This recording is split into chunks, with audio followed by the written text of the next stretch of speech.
관절염은 이제 관절이 아픈 병이고요. 결합조직 질환은 우리 몸이 이제 커넥티브 티슈로 되어 있잖아요. 그래서 커넥티브 티슈로 구성되어 있는 그런 각 그 조직에 염증이 오는 그런 병으로 이해하시면 되겠습니다. 커넥티브 티슈라고 하면은 뭐 피부도 포함이 되고 근육도 포함이 되고 뭐 혈관도 포함이 되고 어, 이런 이제 피부에 오느냐, 아니면 근육에 오느냐, 혈관에 오느냐, 또 뭐 전신에 오느냐, 그런 것들이 다 포함이 될 텐데요. 질환들을 한번 소개를 드리겠습니다. 관절염은 염증 때문에 오는 그 관절염은 대표적인 게 류마티스 관절염이 있고, 비염증성으로 오는 관절염에는 퇴행성 관절염, 나이 들면 생기는 그 관절염이 퇴행성 관절염이잖아요. 퇴행성 관절염이 비염증성 관절염이 대표적인 걸로 꼽을 수가 있습니다. 관절염이 무엇인가라는 걸 보면 아스라이티스에서 아스라이티스가 붙으면 다 염증이잖아요. 그래서 아스라이티스에서 앞쪽은 이제 관절을 뜻하는 거고요. IS는 염증을 뜻하는 거예요. 그렇다면은 염증이 있는데 염증성과 비염증성으로 나눈다. 말이 좀 맞지 않는 거 아니냐. 예전에 이제 그런 질문도 받은 적이 있는데, 그냥 우리가 이제 그 현상학적으로 볼 때 관절이 아프고 염증이 있으면 관절염이라고 그렇게 얘기하거든요. 이제 그걸 이제 세부적으로 나누면 정말로 염증이 있다. 그러면 염증성이고, 염증이 없이 그냥 관절이 아픈 거다. 그 이제 비염증성이다. 이렇게 두어요. 그래서 그렇게 좀 이해를 하시면 좋겠습니다. 염증성 관절염, 아까 그 류마티스 관절염 제가 이야기 드렸었죠. 그래서 류마티스 관절염이 대표적이고요. 그 다음에는 스폰딜로 아스라이티스라고 하는 그런 범주가 있는데, 스폰딜로는 척추를 말하잖아요. 척추에 오는 관절염입니다. 약해서 스파라고 그렇게 불러요. 류마티스 관절염은 RA라고 부르고요. 크리스탈 인듀스 아스라이티스 이쪽에 이제 통풍이 들어가겠는데 어,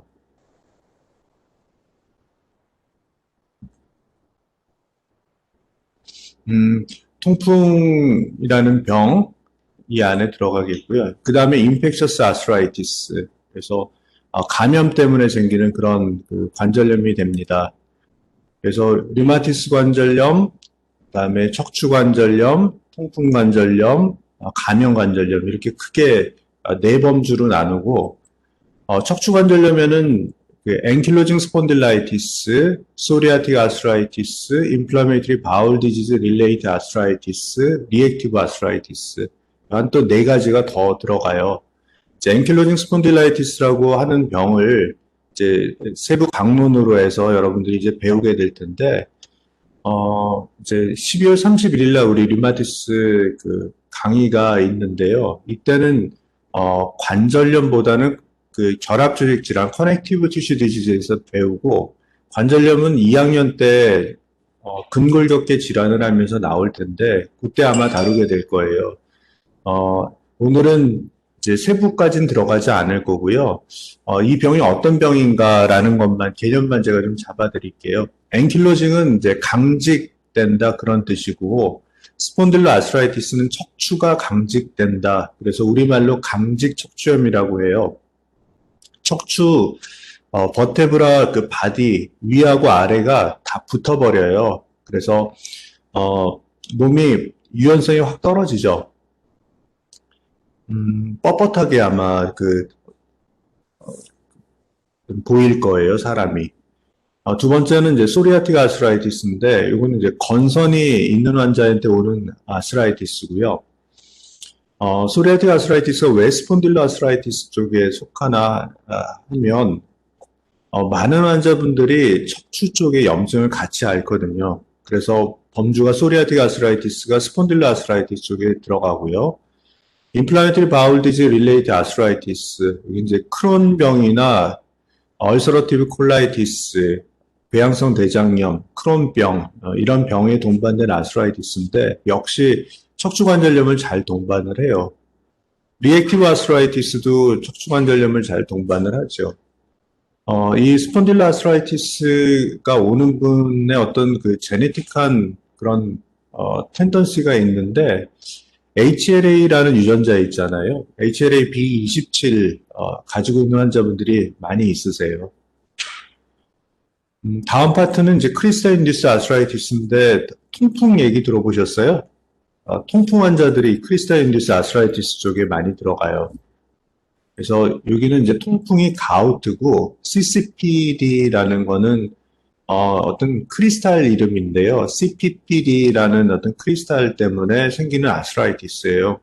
근데 이제 CPPD는 이제 드물게 특히 이제 퇴행성 관절염 환자분들에서 좀 드물게 나타나는 거고 가우트가 주로 이제 크리스탈 인듀스드 아스트라이티스의 대표병이라고 하는데 미국에서는 이제 성인 그 남성 중에서 60대 남성의 한 10% 정도가 통풍을 앓고 있다고 해요. 그만큼 이제 통풍은 흔한 병이 됐고요. 우리나라도 이제 식생활이 서구화되면서 통풍을 많이 앓고 있어요. 인펙셔스 아스트라이티스는 감염 때문에 생기는 그 관절염인데 바이러스 때문에 생기는 걸 이제 바이럴 아스트라이티스, 그 박테리아, 세균 때문에 오는 걸 septic 아스트라이티스 그렇게 나누고 있죠. 그래서 다시 정리하면 이제 관절염이 염증성 관절염과 비염증성 관절염으로 나눈다고 했는데 비염증성 관절염은 퇴행성 관절염이고요. 나이 들면 생기는 이제 할아버지 할머니들 무릎 아프고 손 아프고 그런 건 이제 비염증성 관절염이고 그 외에 이제 관절염들은 다 염증성 관절염으로 생각하시면 돼요. 그래서 가장 흔하고 대표적인 게 류마티스 관절염, RA. 스폰딜라스라이티스에서는 가장 대표격 하나를 뽑으라고 하면 AS, 앵킬로징 스폰딜라이티스. 주로 젊은 사람들한테 많이 오고 20대 남성의 호발이에요. 의과대학에서도 의과대학 학생들 중에서도 강직척추염 앓는 환자로서 진료실에서 만나게 되기도 하는데 한 2년에 한 명, 아니 한 3년에 한 명, 그러니까 우리 의대 학생들 중에서도 AS가 있어요. 그만큼 흔한 병이에요.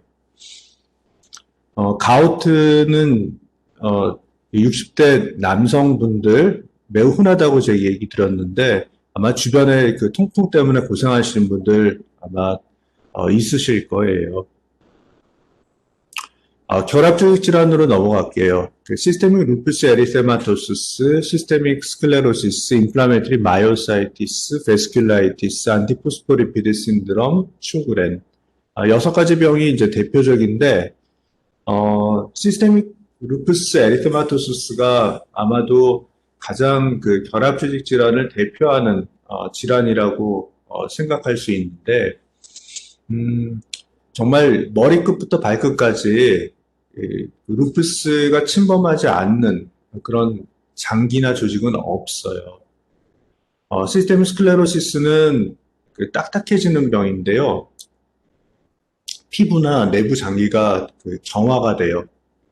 인플라메이티브 마이오사이티스는 근육의 염증이 오는 병이고요. 근육염 이렇게 부르고 베스큘라이티스는 혈관의 염증이 오는 병이고요. 안티포스포리피드 신드롬은 혈전이 잘 생기는 병이에요. 산모가 자꾸 이유 없이 유산이 된다. 알고 봤더니 그 태반에 혈전이 생겨서 유산이 되더라. 그렇게 나타나기도 하고 다리가 퉁퉁 붓기도 하고 또 폐에 그 혈전이 생겨서 갑자기 숨이 차서 오기도 하고요. 뇌혈관이나 심장혈관을 막을 수도 있고요. 그래서 혈관 안에 이제 혈전이 이렇게 생겨서 우리 몸에 피가 이제 그 혈전이 생긴 조직에 가지 못하게 함으로써 좀 심각한 후유증을 남길 수 있는 그런 병이죠. 쇼그렌 신드롬은 입이 마르고 눈이 건조한 그런 병이고요. 눈 마름, 입 마름 그런 증세를 가지고 나타나는데 침샘이나 눈물샘에 염증이 와서 그 혈관 조직이 기능을 잃기 때문에 생기는 병이에요. 이 사진은 이제 그 류마티스 관절염 그 환자의 손인데 아주 뭐 전형적인 그 류마티스 관절염 변형이라고 그렇게 불러요. 그래서 이걸 스완넥 디포미티 그렇게 부르고 있고요. 보시면 제 그 커서로 제가 가리키면 이 부위가 DIP 조인트, 이 부위를 PIP 조인트, 이 부위를 MCP 조인트 이렇게 부르거든요. MCP, PIP, DIP. 손을 이 네 번째 손가락 한번 보시면요. PIP 조인트가 이게 하이퍼 익스텐션 되고 DIP 조인트가 하이퍼 플렉션 되고 이런 그 변형을 백조목 변형이라고 불러요. 스완넥 디포미티. 이쪽 손도 보면은 PIP 조인트는 하이퍼 익스텐션 됐고 DIP는 하이퍼 플렉션 돼 있죠. 그래서 관절이 그 이제 손상되면서 옆에 있는 이제 그 우리 그 손가락을 굽혔다 폈다 하는 그 근육에 붙어 있는 인대들이 느슨해지면서 이런 변형을 만드는 거예요. 요거는 이제 발변형인데 역시 류마티스 관절염 환자 발이죠. 이런 발을 가지고 있으면은 걷기 많이 힘들 거고 신발 신는데 많이 불편할 것 같아요. 보면 이제 이 엄지발가락 이렇게 안쪽으로 휘면서 이 부위가 튀어나오니까 신발 신으면 굉장히 아파요. 그다음에 나머지 발가락들이 이렇게 위쪽으로 쭉 올라오니까 아마 이 환자 발을 보면 밑에 굳은 살이 다 박혀 있을 것 같아요. 자, 류마티스 관절염 그 손변형하고 발변형을 제가 보여드렸는데 이거는 무슨 사진일까요? 어떤 환자일까요?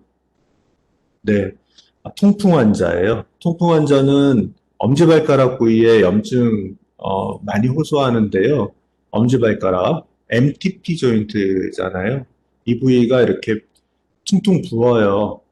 빨갛게 되고 엄청 아프고 그냥 보기에도 굉장히 아파 보이잖아요. 대개 나이는 40대, 50대. 아까 뭐 미국에서 60대 환자의 한 10%에서 통풍 갖고 있다고 했었었는데, 우리나라도 식생활 서구화되면서 통풍 환자가 점점 늘고 있어요.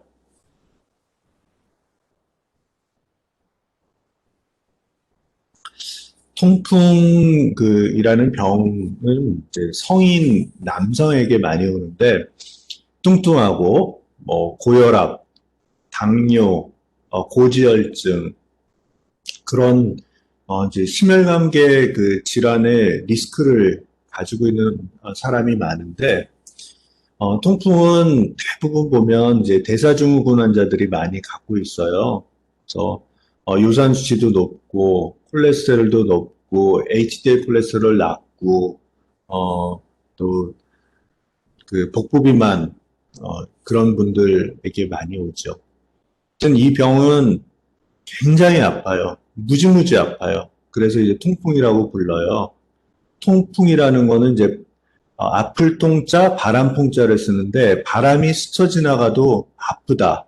그러니까 바람이 스쳐 지나간다고 웬만해서는 뭐 통증을 느낄 수가 없잖아요. 근데 그만큼 아프다는 거예요.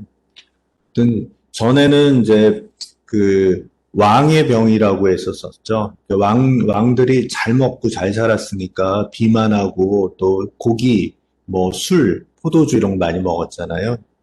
그러다 보면 이제 몸에서 요산이 많이 생기니까 요산은 핵산의 그 대사물질이잖아요. 그러니까 핵산은 주로 이제 고기나 술 이런 데 많이 함유돼 있고요. 통풍 환자 그 관절에서 물을 뽑아 보면 요런 이제 바늘 모양의 그 크리스탈이 관찰이 되는데 이 바늘 모양 크리스탈을 평화현미경화에서 보면 이제 평화현미경 축에 따라서 노란색하고 파란색 이렇게 두 가지 색깔로 보여요. 같은 크리스탈인데 이 결정이 그러니까 이런 방향으로 이제 90도 우리 지면에 90도로 서면 노랑 색깔로 보이고 이렇게 지면하고 평행하면은 파란 색깔로 보이는 것처럼 이제 평강현미경에 두 가지 축이 있는데 그 축의 수직으로 가게 되면 노란 색깔, 그다음에 그 축하고 평행하게 가면은 파란 색깔, 그런 두 가지 색깔로 보이는 거죠. 그래서 크리스탈은 이렇게 똑같은 크리스탈인데 이게 이제 빙빙 돌면서 노란 색깔, 파란 색깔로 변해요. 그래서 니들 쉐입의 바일 리프렌전트한 그런 니들 쉐입의 크리스탈이 있다. 그러면 통풍이다. 그렇게 진단을 하죠. 관절염이 뭐냐? 앞서도 제가 한번 이야기했었었는데, 우선 관절이 아픈 소견에 염증 소견이 있을 때 관절염이라고 해요. 염증 소견 가장 대표적인 거는 붓는 거죠. 스웰링이 있을 때 염증이 있다고 하고, 누르면 아파요. 텐더니스. 그 외에 이제 색깔이 붉게 되는 거 에리테마, 열이 나는 거, 그다음에 관절이 아프면은 리미테이션 오브 모션이 있겠죠. 운동 제한. 이런 소견들이 있을 때 이제 관절염이 있다. 그렇게 얘기를 하는데 가장 대표적인 거는 하나만 꼽아라 그러면 스웰링일 거예요. 우선 관절이 부어 있어야 거기 염증이 있다고 그렇게 얘기할 수가 있겠죠. 자, 이 소견을 보시면은 이제 그냥 눈으로 봤을 때 아까 얘기했던 게 다 있잖아요. 스웰링이 있고요.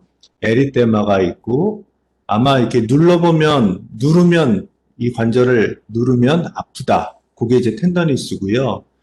만져보게 되면은 히팅, 열감을 느낄 수 있을 거고 관절이 이렇게 부어 있으니까 LOM, 리미테이션 오브 모션 소견이 있겠죠.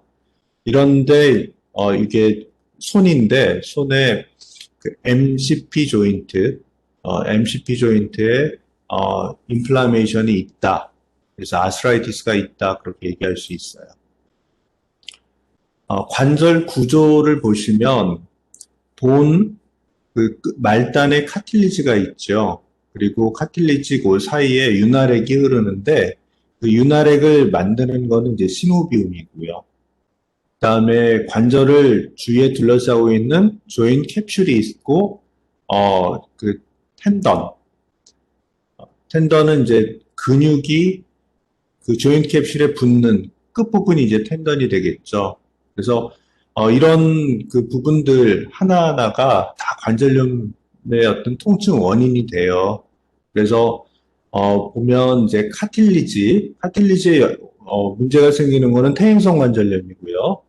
시노비움에 문제가 생기는 병은 류마티스 관절염. 그다음에 텐던에 문제가 생기는 건 아까 얘기했던 스폰딜로 아스라이티스 쪽에 이제 스파 쪽에 앵킬로징 스폰딜라이티스. 그렇게 이제 대표적으로 생각하면 될 것 같아요. 그다음에 이제 조인트 플루이드가 이 안쪽에 흐르게 되는데 시노비움에 염증이 생기면 시노비움에서 염증 물질들이 조인트 그 스페이스 안으로 많이 고이니까 관절이 많이 부을 거예요. 커넥티브 티슈 디지즈 중에서 가장 대표적인 병, 아까 SLE, 시스테믹 루푸스 에리테마토스라고 얘기했는데, 루푸스라고 우리 많이 불러요. 루푸스 환자는 아주 특징적인 이런 말라 래시를 가지고 있는데, 이 래시가 우리, 이 부위에서 양쪽에 다 보이잖아요. 그리고 콧등을 이렇게 뛰어넘어요. 그래서 여기 이제 우리 말라 에어리어라고 부르는데 이 말라 에어리어에 래시가 생기는 그런 특징을 가지고 있어요. 그래서 이 피부 소견만 가지고도 루푸스 환자 아니야? 그렇게 의심해 볼 수 있죠. 두 번째는 이 사진은 이제 루푸스 환자의 손 사진인데 피부에 염증이 온 거예요. 손가락 부위인데 손가락 부위가 에리테마가 되게 심하죠. 그리고 이렇게 하얀 부위가 보이는데 이건 이제 피부 껍질이 벗겨지고 있어요. 그래서 피부에 염증이 심하면 이런 소견을 보일 수가 있어요. 그 두 번째 그 커넥티브 티슈 디지즈를 제가 아까 얘기했던 게 경피증이었는데, 이제 경피증 환자를 보여주기 전에 레이노이드 피나미넌 설명을 하려는 사진인데, 추운 데 나가면 손가락이 이렇게 하얗게 되고, 더 심하면 이렇게 푸르딩딩하게 파랗게 변해요. 이게 레이노이드 피나미넌이라고 하거든요. 레이노이드 피나미넌은 추울 때, 또 긴장할 때 나타날 수가 있어요. 경피증 환자는 그런 이제 레이노이드 피나미넌이 거의 100%다 갖고 있는데요. 어, 손이 이제 처음에는 레이노이드 피나미넌을 자꾸 경험하다가 시간이 지날수록 피부가 딱딱해져요. 시스테믹 스클레로시스, 시스테믹은 전신, 스클레로시스는 경피증. 그래서 전신 경피증이라고 하는데 피부가 딱딱해지면서 여기는 그 디피그멘테이션도 생기고 손가락 끝에는 궤양이 오네요. 그러니까 피부는 전체적으로 당겨지고 딱딱하고 그런 소견이에요. 그래서 지금 루푸스라는 병을 설명드렸고 지금은 이제 경피증이라는 병을 설명하고 있어요. 경피증일 때는 레이놀 피나미넌이 대부분 온다. 레이놀 피나미넌은 추울 때 손가락이 하얗게 되고 파랗게 되는 그런 증상이다. 이걸 이제 경험하면서 시간이 지날수록 피부가 딱딱해진다. 그러면 이제 전신 경화증이다. 이제 또 다른 병인데요.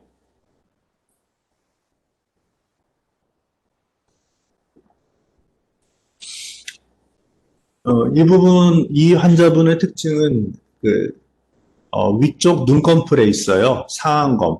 상안검이 빨갛죠. 증세는 최근 들어서 몸에 그 근육통이 생기고요. 힘이 빠져서 계단을 올라갈 수가 없어요.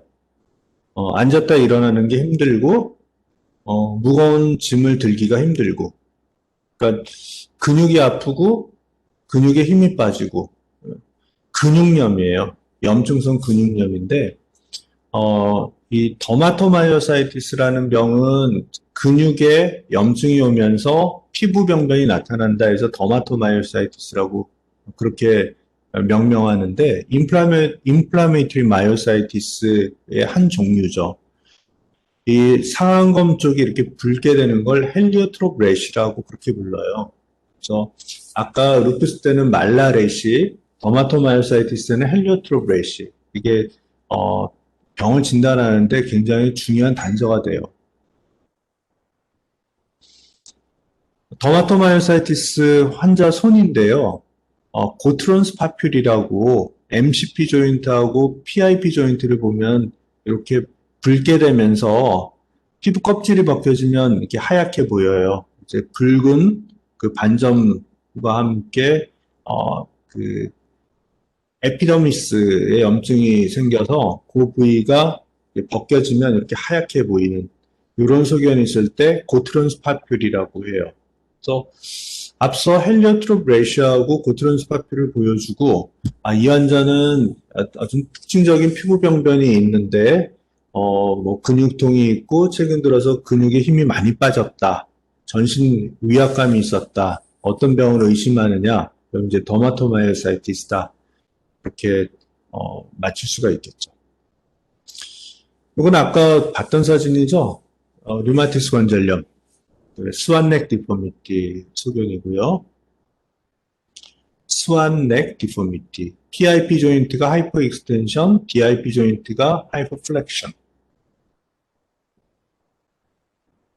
요거는 아까 봤었죠. 발 변형, 할룩스 발구스라고 하죠. 엄지발가락.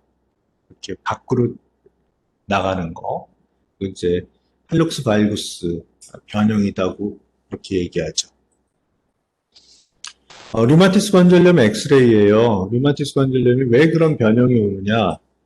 자, 일단 뼈하고 사이에 그 관절이 잘 유지가 돼야 될 텐데 카틸리지가 다 닳고 뼈에 그 미란, 이로전이라고 하는 그런 뼈에 어떤 손상이 이렇게 왔어요. 그러면 관절이 굽혔다 폈다 하는 기능을 잘 못할 것이고 주위에 있는 그 관절을 둘러싸고 있는 구조들이 약해지면서 이 뼈에 붙는 그 텐던, 리가멘트, 뼈와 뼈를 이어주는 리가멘트, 근육과 뼈가 붙는 텐던 이런 것들이 다 약해지잖아요. 그러다 보니까 자기가 아프지 않는 자세를 취하게 되거든요.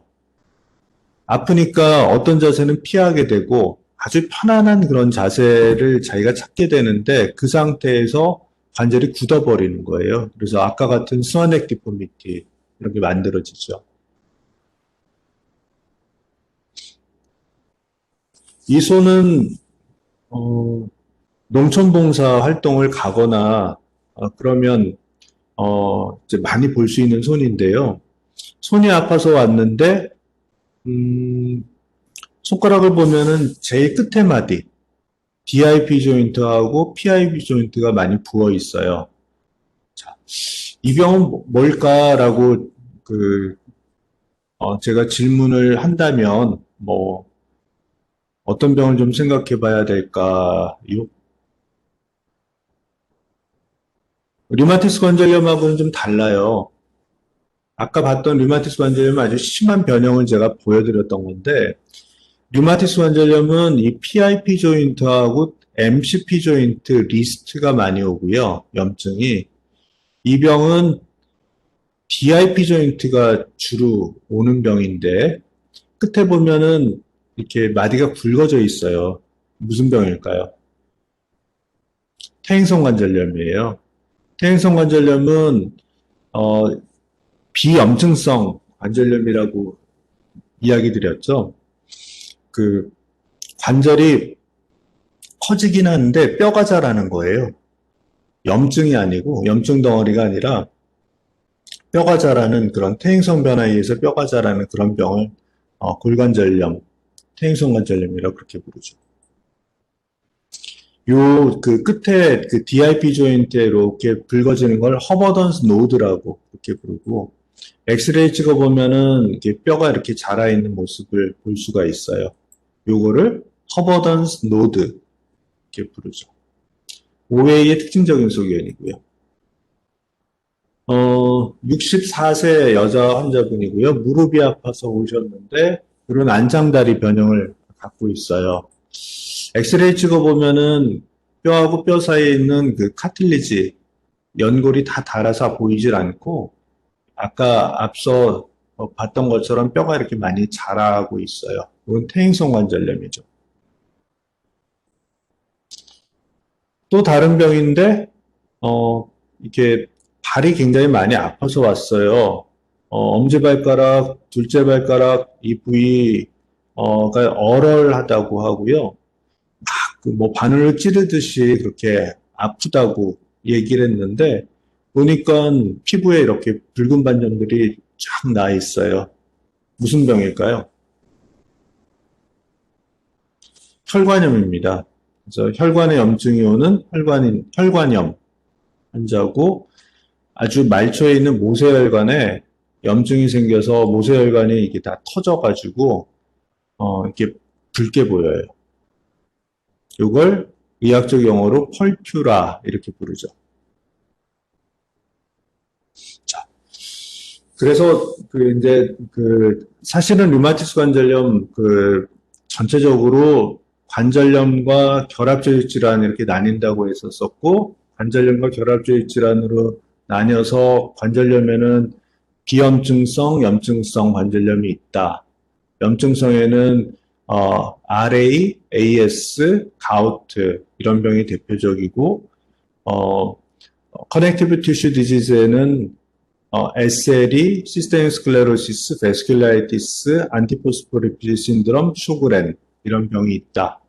또 인플라메토리 마이오사이티스가 있고 인플라메토리 마이오사이티스는 더마토마이오사이티스가 있다. 뭐 이런 이야기를 드렸는데 이런 병들을 어떻게 하면 이제 그 환자를 만나서 그 병을 가지고 있나라는 걸 이제 물어보는 문진 되게 중요할 거예요. 모닝 스티프니스는 아침에 일어나면 손이 뻣뻣하다라는 건데요. 관절이 뻣뻣해지는 거예요. 하루에 아침에 일어나서 1시간 이상 손이 뻣뻣하다. 그러면 혹시 지금 관절에 염증이 있는 게 아닌가 생각해 봐야 되고요. 조잉 페인, 관절통. 오랄 얼서는 입안에 궤양이 생기는 걸 말해요. 포토 센시티비티, 햇빛을 보면 그 햇빛에 노출되면은 그 얼굴이 빨갛게 되는 건데요. 얼굴뿐 아니라 햇빛이 닿는 피부는 다 그 광과민성을 띌 수가 있죠. 광과민성이 있는 병은 루푸스라는 병에서 아주 특징적이고요.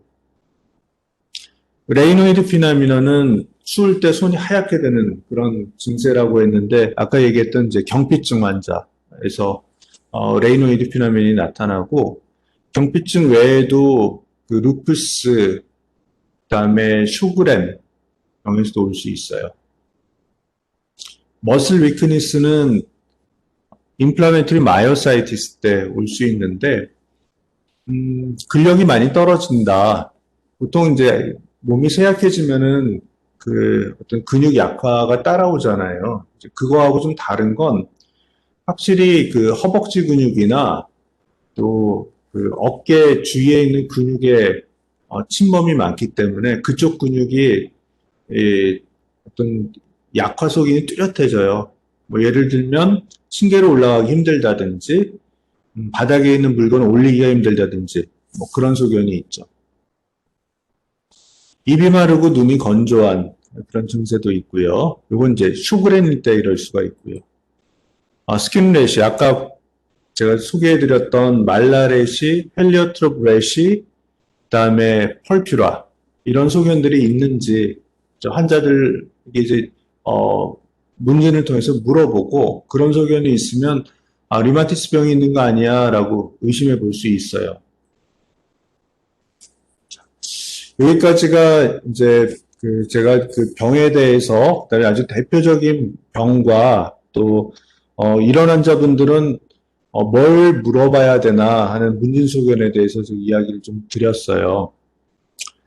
다음은 이제 검사실 소견으로 넘어가게 될 텐데, 요거는 여러분이 잘 아는 그 면역글로불린, IgG의 어떤 모식도인데, IgG의 이제 이 끝에 부분은 FC 포션이고, 요 앞부분이 이제 FAB 포션이잖아요. 그래서 안티젠과 바인딩하는 FAB 포션이 안티젠 안티바디 그 결합에 매우 중요하고요.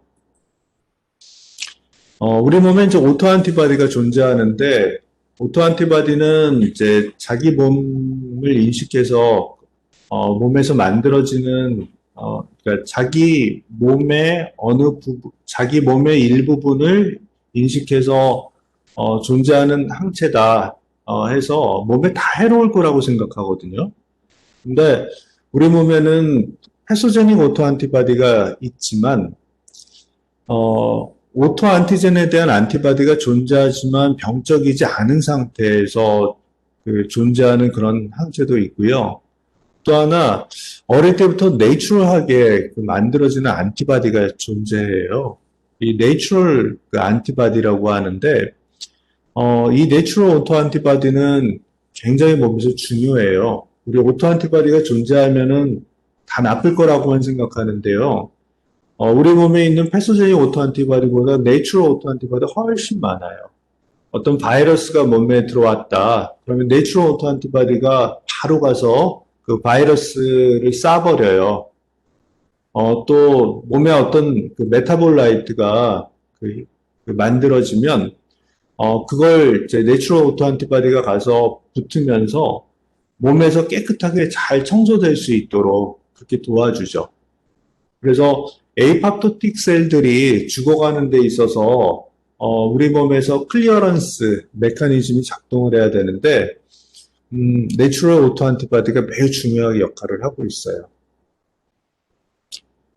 오토 안티바디인데 어떤 오토 안티젠에 대해서 스페시피티가 있지만 어떤 인플라메이션을 일으키지 않는 그런 항체들도 있죠. 안티토포 아이소모레이즈 1 이게 이제 시스테믹 스클레로시스에서 나오고 안티 tRNA 신세테이즈 폴리마이오사이티스 이게 보일 수가 있어요. 그리고 이제 우리가 쉽게 상상할 수 있는 병적인 그런 오토안티바디가 있을 수가 있고요.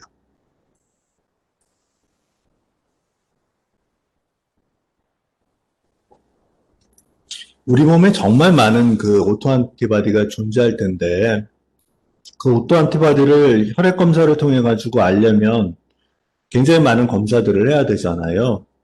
근데 그렇게 모든 항체 검사를 다 하면 그 경제적이지 않죠. 그래서 그 좀 경제성을 따져서 그 개발해낸 게 항액항체라는 검사예요. ANA라고 부르고 안티 뉴클리어 안티바디라고 부르는데 핵 내에 그 뉴클레우스에 존재하는 안티젠에 대한 안티바디가 몸에 있다면 이 ANA 검사를 통해서 다 걸러져요. 네, 그래서 스크리닝 테스트인데요. 헵투셀이라는 셀 라인을 이용해서 이 검사를 지금 하고 있어요. 슬라이드 위에 헵투셀이 이렇게 붙어 있고요. 그러니까 슬라이드 위에 헵투셀이 붙어 있는 이걸 이제 판매를 하는데 환자의 혈청을 여기다 떨어뜨리면 혈청에 있는 항체가 이 핵에 있는 어떤 그 항원과 결합을 한다면 아주 그 단단한 그 항원 항체 반응을 해서 붙게 되겠죠. 그 다음에 이제 와싱 프로세스를 통해서 non-specific 바인딩을 다 없애주고 세컨더리 오토안티바디를 이 FC 포션에 그 반응하는 휴먼 FC 포션에 반응하는 세컨더리 안티바디를 붙여주고 끝에 이제 발색 반응을 그 내게 되면 핵 내에 있는 어떤 안티젠에 대해서 환자에게 그 혈청에 그 자가항체가 존재한다라는 걸 알 수가 있겠어요. 이걸 이제 인다이렉트 이뮤노플로레슨 메서드라고 부르잖아요. 그래서 암실에 들어가서 그 헵투셀이 그 붙어 있는 슬라이드 위에 환자의 혈청을 떨어뜨리고 세컨더리 그 안티바디를 붙이고 발색 반응을 내게 되면 이렇게 핵이 아주 이쁘게 보여요. 이게 이제 뉴클리어 호모지니어스 패턴. 그래서 아마 아주 골고루 잘 염색이 되기 때문에 이름을 이제 호모지니어스라고 붙였고요. 요거는 약간 파인 스페클드, 약간 이렇게 그 점들이 큰 점들이 있는 거, 점들이 뭉쳐져 있는 그런 패턴이라고 해석을 하고 있는데 이런 패턴이 있고요. 또 센트로미어라고 있잖아요. 그 중기 때 핵분열의 중기 때 나타나는 그 센트로미어의 염색이 되는 이런 패턴이 나타나기도 하고. 그래서 이런 ANA 검사를 통해서 핵 내에 어떤 안티젠에 대한 안티바디가 존재하는구나라는 걸 알게 되면 이 ANA 검사 양성이라고 그렇게 결과가 나와요. 그럼 ANA 결과 양성이면 non-specific한 바인딩보다는 확실하게 항체가 그 존재한다면 그 ANA 그 검사에서 결과 값이 굉장히 높게 나오거든요. 그래서 어떤 수치 이상을 이제 컷오프 밸류를 잡고 컷오프 밸류 이상으로 강하게 이렇게 염색이 되면 그 다음에는 이게 어떤 안티젠이야? 라고 좀 더 깊이 있는 그 검사들을 하게 됩니다. 그래서 ANA는 스크리닝 검사고요. 그 다음 단계로 이제 하는 게, 그 다음에 이제 핵 내에 어떤 안티젠에 대한 안티바디가 있을까라는 이제 검사를 하게 되는데, 우리 그 루푸스라는 병에 있어서는 대표적인 항체들이 그 이제 붙는 항원들이 이렇게 정해져 있어요. 라이보솜 P, 라라는 안티젠이 있고 뉴클레오점, 히스톤, DNA, 또 SM, RMP 이런 오토안티젠이 될 만한 것들에 대한 항체가 이제 존재한다면 우리 몸에 이제 염증 반응이 일어날 수가 있겠죠.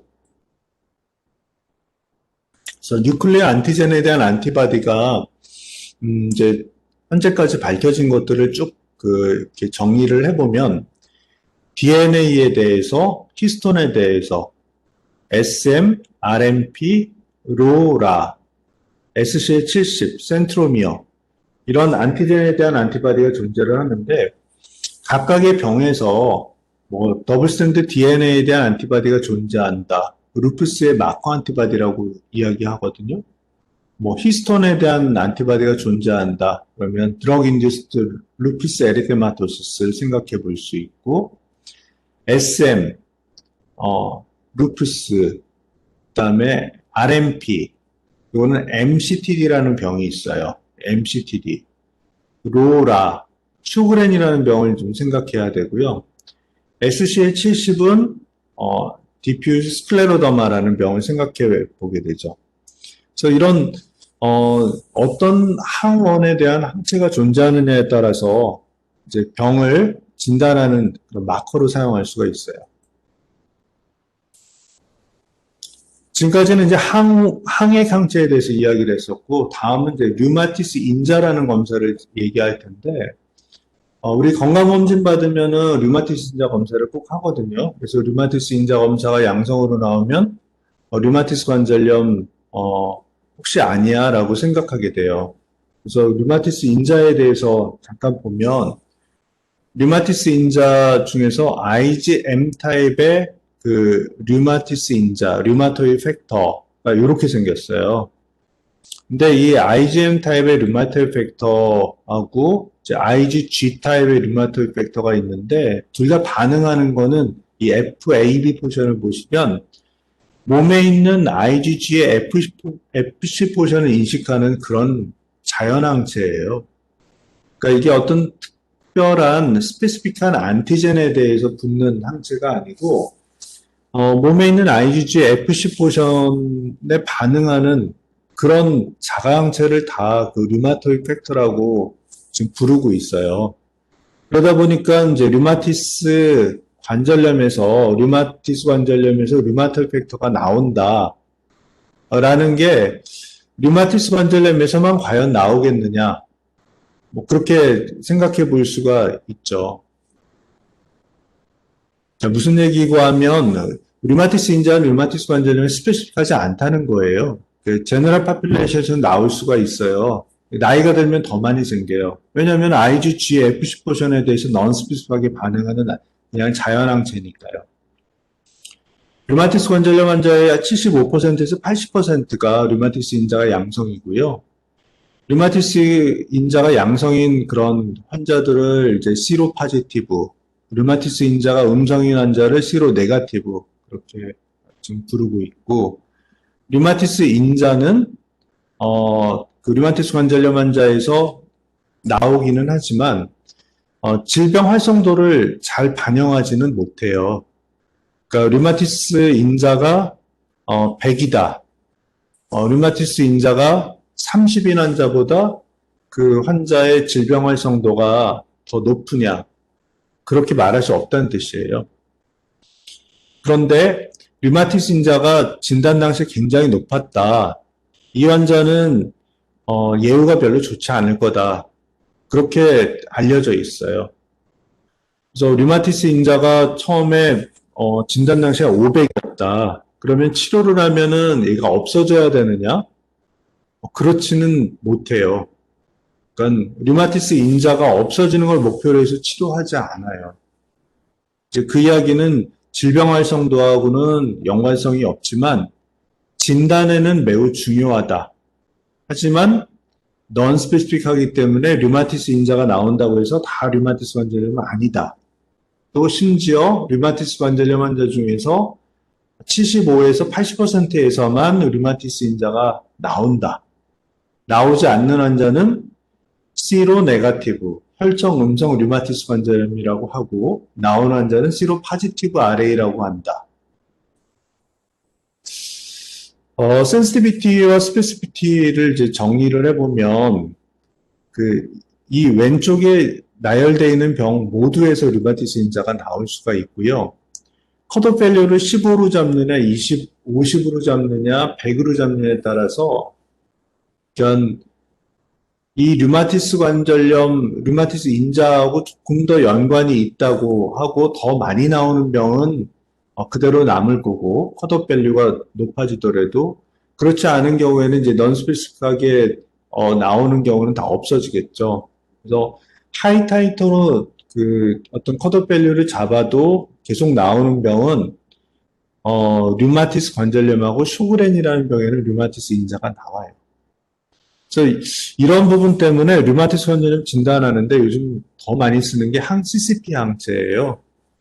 안티사이클릭 시트룰리네이티드 펩타이드 안티바디인데 그 아까 그 활막에 염증이 생긴다고 했잖아요. 그 활막의 그 조직에 어떤 펩타이드를 봤더니, 시트룰리네이티드 되어 있는 시트룰린화되는 펩타이드가 존재하고 그 사이클릭 폼의 시트룰리네이티드 펩타이드에 대한 항체가 몸에 존재하는 환자들에서 류마티스 관절염이 많이 진단되더라. 그래서 이게 정말 류마티스 관절염에 많이 있구나라는 걸 알게 됐고요.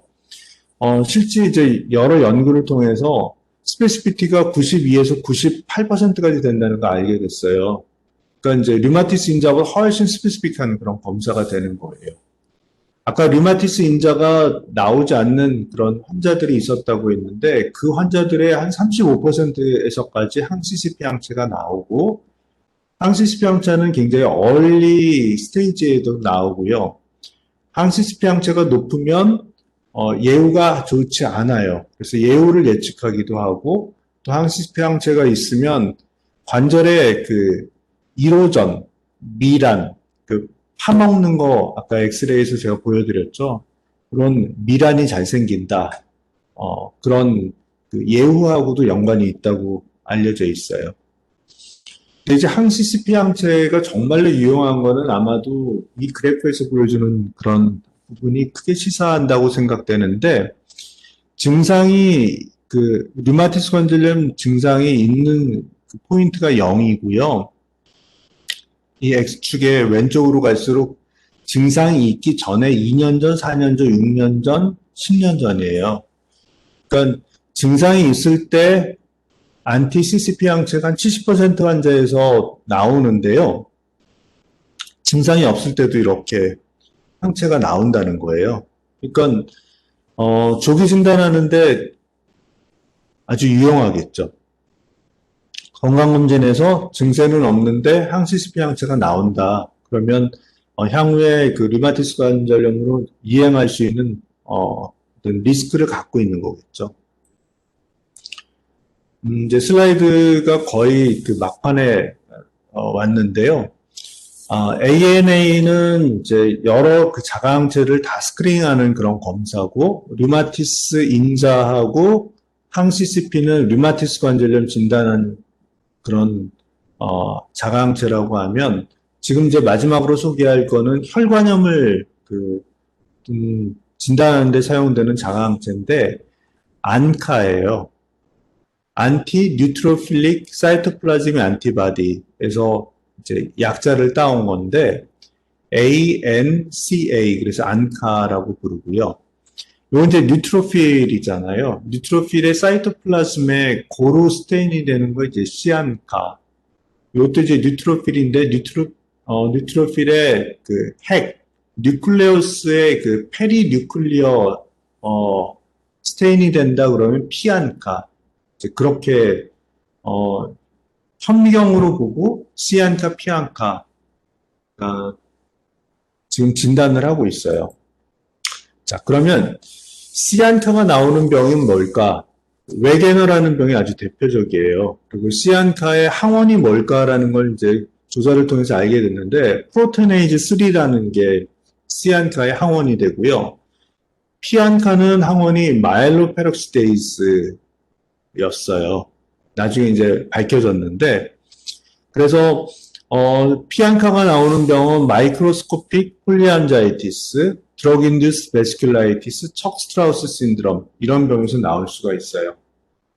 그리고 엘라이자는 이제 우리 엘라이자 테스트를 안카를 엘라이자 테스트를 하게 되면 C안카와 P안카의 타이터가 높다. 그러면 질병이 좀 심하구나. 그런 걸 좀 생각해 볼 수 있을 만큼 디지즈 액티비티하고 연관성이 있다고 지금 알려져 있어요. 그래서 이 슬라이드에서 알아야 되는 거는 이제 시안카의 안티젠이 뭐고 피안카의 안티젠이 뭐냐.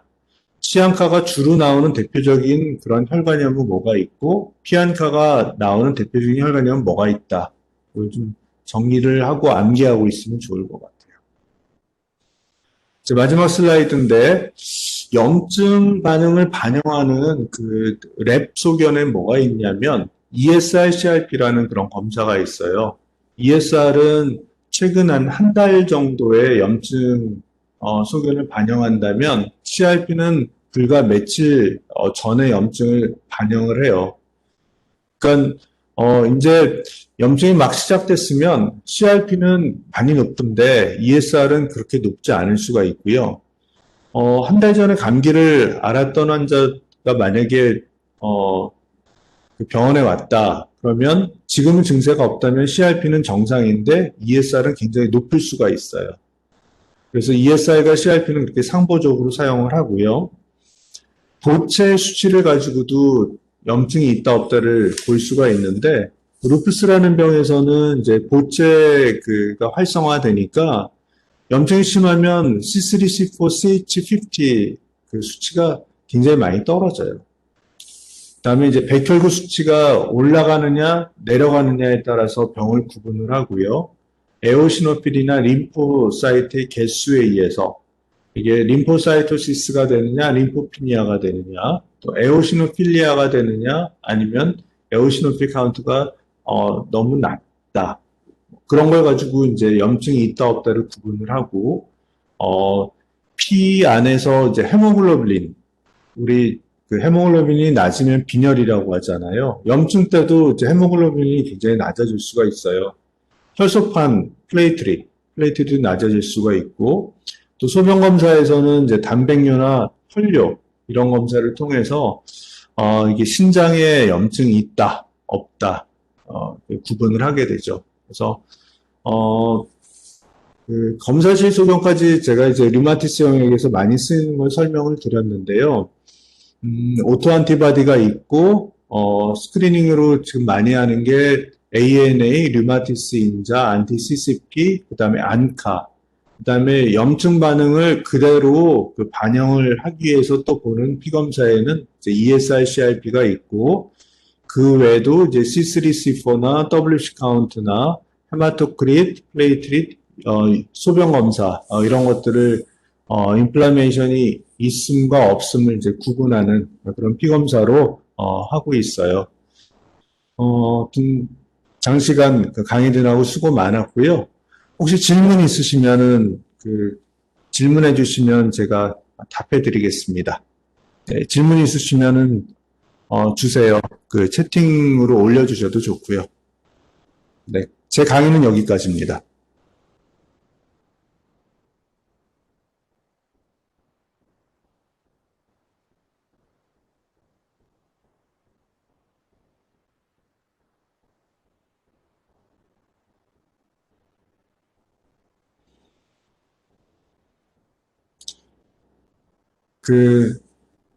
저는 이제 그 류마티스 전체적인 그 오버뷰를 제가 말씀을 드렸고요. 세부적으로 이제 12월 31일 날 커넥티브 티슈 디지즈에 대해서 강의를 하실 거고 관절염 부분은 2학년 때 그 근골격계 그 부분에서 다시 세부적으로 좀 다루게 될 거예요. 그래서 아마 궁금한 게 있으면 12월 31일 날 또 물어보고 또 전체적인 그 증례 리뷰를 통해서 다시 한번 다루게 될 테니까 궁금한 게 있으면 또 그때 질문해 주셔도 될 것 같습니다. 그럼 오늘 수업 마치겠습니다. 수고 많았습니다.